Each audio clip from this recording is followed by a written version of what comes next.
noite, bem-vindos a mais um PetCast. Nós somos da Cãoxilo, para quem não conhece, eu e a Maristela. Boa noite, Maristela.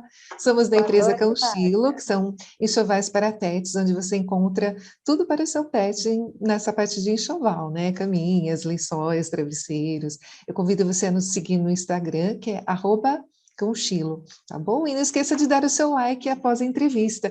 Hoje nós estamos com a Giovana Rafael. Boa noite, Giovana. Seja bem-vinda ao PetCast. E hoje nós temos muitos assuntos interessantes, né? Então vou passar para a Maristela. Giovana, uma dúvida que eu, sempre tive. Quando você adquire um pet, quando você ganha um pet, quando é o momento de levá-lo ao veterinário? Ou assim, quais seriam os primeiros cuidados a se ter com um pet quando ele chega em nossa residência? Então, quando ele é filhote, geralmente quando o pessoal acaba de adquirir o animal, se é o primeiro animal, não está acostumado, então eles já levam para a gente para tirar as dúvidas. Então, se ele é filhote, é muito importante já ter todas as vacinações, né? Fazer a vacinação, ter a vacinação em dia. E aí, toda adaptação, né? Então, no começo, se você vai ficar muito tempo fora, você começa a acostumar ele para isso, para ele não sofrer muito se você trabalha o dia todo fora. Aí depois começa a trabalhar com alimentação, acostumar ele no local correto para fazer xixi, cocô, tudo certinho. Então, são alguns processos, né? Não é assim tão simples ter um animal, né? Não é só pegar um animal e deixar ali. Quando a gente compra, adquire, né? Ou quando a gente ganha filhotinho, eu entendo esse procedimento da gente já levar para as vacinas. Mas se quando a gente adota um animalzinho, você não sabe tempo, você não sabe o que aconteceu com ele, qual seria o procedimento? Levar direto para o veterinário? É o mais ideal. Se você resgatou, por exemplo, ele da rua, já é importante a gente já levar para fazer uma avaliação, ver se ele está bem, se ele não pegou alguma doença de estar morando na rua, por exemplo. Se você não sabe se ele já foi vacinado ou não, a gente pode fazer as vacinações para garantir. Aí, se a gente vê que ele já é mais idoso, que pela dentição a gente consegue ver, a gente pode fazer uns exames de sangue, um check-up para ver como estão o sangue, como está o sangue dele, como está o fígado, o rim, tudo certinho. Legal. Tá. E assim, a Márcia pode falar agora, por favor. Oi, doutora Giovana, eu gostaria de saber também, porque a gente sabe que sempre tem alguns acidentes domésticos com pets, né?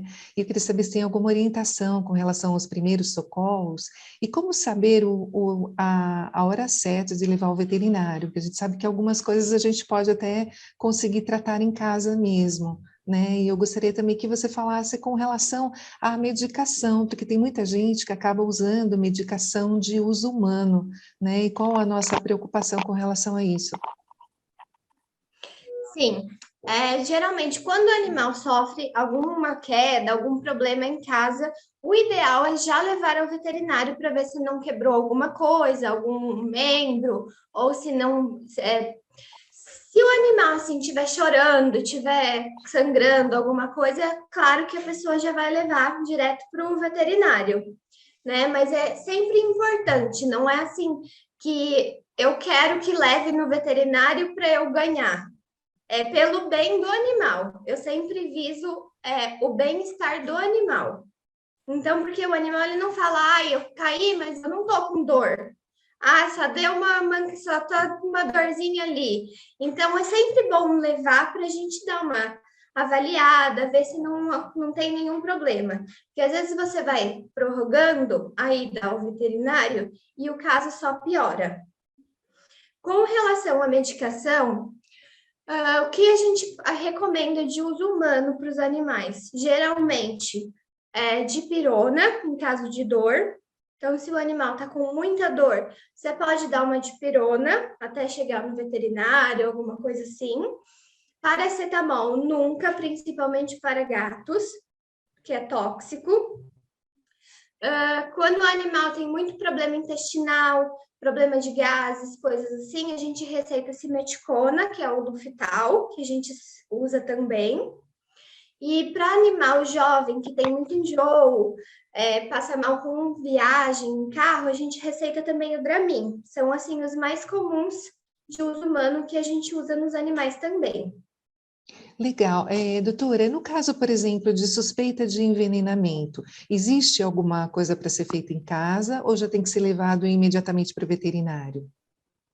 Tem que ser levado imediatamente para o veterinário, porque a gente aplica as medicações para induzir o vômito, a gente faz ver se, dependendo assim da anamnese, se já faz muito tempo, se tem como a gente reverter, se precisa de lavagem estomacal. Então, são coisas assim que precisa levar, esse caso tem que levar para o veterinário, porque senão não tem reversão. Certo. Até aconteceu um caso interessante com a gente, né? Que uma vez o meu cachorrinho, ele estava mancando, né? E eu fui ver na patinha dele, ele tinha sido picado por abelha. E a gente não se tocou, né? Ele só estava mancando. Eu achei que ele tinha machucado o pé, e ele estava com um ferrãozinho na patinha. E a gente correu, foi para o veterinário, que até ele falou que se tivesse problema de alergia, poderia ter um inchaço, algum tipo de problema Sim. assim, né? Aí tem que tomar antialérgico, é todo um processo. Mas tem É, bastante caso deles que come abelha, enche o focinho. Tem bastante disso. Mari, os seus gatinhos já tiveram algum episódio assim de emergência? Olha, infelizmente, eu tive um gatinho, chamava D'Artagnan, lindo, cinza, maravilhoso, e ele foi envenenado, né? Aqui próximo da minha casa tem viela, e o pessoal costuma jogar veneno para rato. E, infelizmente, ele deu, né, devido muito triste. Foi assim, realmente marcante, né? Se tivesse dado tempo, óbvio, né, que nós teríamos levado. Infelizmente, ele veio a óbito. Então, acho que é importante mesmo. A partir do momento que você observa alguma coisa, né, você já correr para o veterinário de confiança. Né? Com certeza. Doutora, com relação à vermifugação, existe até uma orientação com relação a ter um certo prazo de vermifugação. Isso realmente é necessário ou realmente só com a avaliação mesmo do veterinário? É sempre bom fazer a vermifugação a cada 6 meses, é o ideal. Ou se tem algum contato. Então, por exemplo, quando eu peguei a minha, eu tenho 2 cachorros, um de 8 anos e uma filhotinha agora ela tem 1 ano. Quando eu peguei ela veio com giardia. Então, ela passou giardia para o meu filhote e para mais 3 cachorros da família. Então, aí nesse caso, todo mundo teve que tomar o vermífugo, mas se não, a cada 6 meses, se não tiver contato com nenhum animal contaminado. Já que você está falando sobre vermes, existe a possibilidade de nós humanos pegarmos vermes dos animais? Porque geralmente eles ficam no mesmo ambiente que a gente, né, Mari? Senta no mesmo lugar, às vezes dorme junto com a gente. Tem esse problema ou não? Pode existir, mas eu acho mais dificuldade. Assim, só se, por exemplo, sair algum verme no cocô, mas como se mantendo uma boa higiene, não tem perigo. Certo, legal. No Mas, caso de frequência, a frequência, a ida, né, ao veterinário, a frequência de avaliação, de consulta. Eu, como tenho gatos, né, é diferente de cachorro. Então, a vacinação, ela ocorre assim, mais espaçada, né, praticamente uma vez por ano. Então, eu gostaria de saber, assim, qual a diferença, qual seria a frequência de controle de vacinas?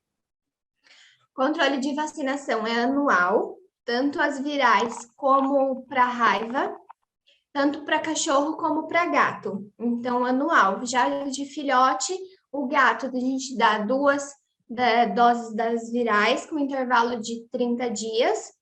Passou um mês, a gente dá antirrábica. E para gato são 3 doses das virais e depois passou um mês, uma dose da antirrábica. Passou esse período, né, esse ciclo, aí uma vez por ano é importante manter a vacinação. E aí a ida ao veterinário. Se ele não tiver nenhum problema, ele pode ir uma vez por ano, quando vai fazer a vacinação, e aí a gente já faz o check-up, já avalia tudo certinho. Se tiver alguma intercorrência, a gente pede para trazer antes, né? E aí, a partir dos 8 anos, o cachorro já começa a ficar mais idoso. Então, aí, ou mesmo o gato, o animal fica mais idoso, e aí a gente recomenda. Quando vem anualmente para fazer a vacinação, a gente já faz um check-up de sangue. Então, aí pede hemograma completo para função renal e hepática, para a gente ver como está funcionando o rim e o fígado. Certo. E outra dúvida que eu tenho também é com relação à suplementação, né, que essa coisa da vitamina, e uma coisa que hoje está muito em voga também são os probióticos, né? Foi interessante porque eu não sabia que se indicava tanto probiótico para cachorrinho, e o meu, ele começou a ter muito problema de diarreia, e ele começou a tomar uns probióticos com vitamina. Aí eu queria saber também se isso é uma coisa que pode ser feito como uma suplementação ou seria só uma medicação mesmo? O probiótico, ele é mais para, vamos dizer, reorganizar a flora intestinal. Então, quando o animal tem a diarreia, ele perde nutrientes e perde bactérias boas do intestino, porque o nosso intestino é formado de bactérias boas e bactérias ruins, certo? Então, aí, quando ele tem a diarreia, ele precisa tomar o probiótico para repor essas bactérias boas. E aí, o caso da suplementação é se ele tiver tido uma crise muito forte e aí ele teve um emagrecimento que dê para a gente notar, que possa trazer malefícios para ele. Certo. Ah, bacana. Má, você tem mais alguma pergunta? Não. Legal. Eu gostaria de aproveitar, doutora Giovana, que você falasse um pouquinho do seu canal no Instagram. Eu sei que você me disse que você faz um trabalho bem bacana com relação a perguntas, o que é falso e é verdadeiro. Eu gostaria que você falasse um pouquinho e convidasse o pessoal a te seguir no Instagram. Sim, no meu canal do Instagram a gente tem uma programação semanal. Então, de segunda-feira, eu coloco lembretes. Então, para o pessoal trocar a areia do gato, levar o animal para vacinação, levar o animal para vacinar, para passear, para vermifugar o animal, coisas assim. Na quarta-feira, eu coloco sobre alguma doença. Então, agora eu estou falando sobre as doenças das vacinas dos gatos. E aí, então, eu falo o que a doença causa, como ela pode ser diagnosticada, o que ela pode causar no animal. Então, na quarta, a gente chama de tema da semana, que daí cada semana é um tema, uma doença. E na sexta-feira, eu coloco curiosidades. Então, eu coloco alguma curiosidade, partes do corpo do animal, como é a musculatura, como é a boca, essas coisas assim, tempo gestacional das espécies. E aí, nos stories, eu coloco, eu tinha feito uma pausa, e agora, dia 1º de julho, vai começar de novo, que é um mito ou verdade. Então, eu coloco uma pergunta, uma frase, e aí a pessoa responde se é mito ou verdade. Geralmente, eu posto às 6 da tarde, e aí, às 8, sai a resposta, se é mito ou se é verdade, aquela frase, e a explicação. Então, o animal, ele só enxerga os cães, é verdade que os cães só enxergam preto e branco? Aí você responde mito ou verdade? E aí depois sai a resposta, se é mito ou se é verdade, e fala um pouco sobre o tema. E já que você falou, é mito ou é verdade que eles enxergam preto e branco? É mito. Eles não enxergam todas as cores como a gente, mas eles enxergam assim as cores mais apagadinhas, não com tanta clareza como a gente. Ai, que bacana. Mas foi muito legal, né, Mar? Esclareceu bastante as Muito, nossas muito interessante. dúvidas.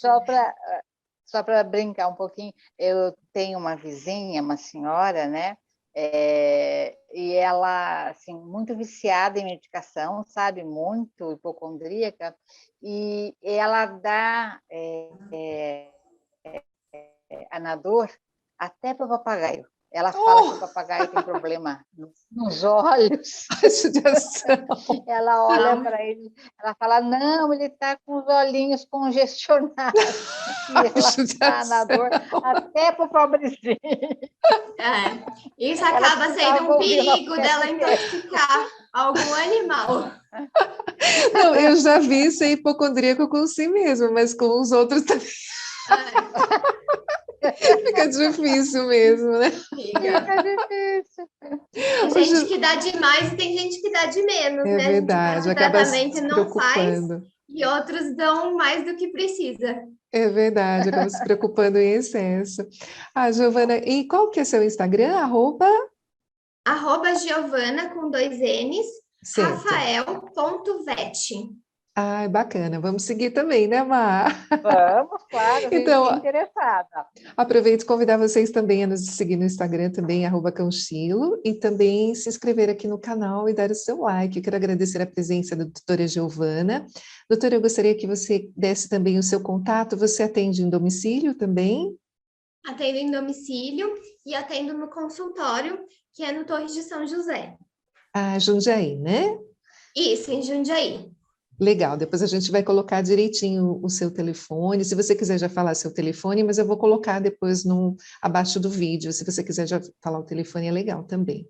Tá, é 11 91406 6251. Bacana, então.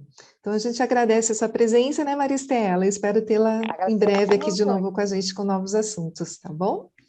Muito obrigada. Obrigada, boa noite, pessoal. Até a próxima. Não esqueça de dar o seu like.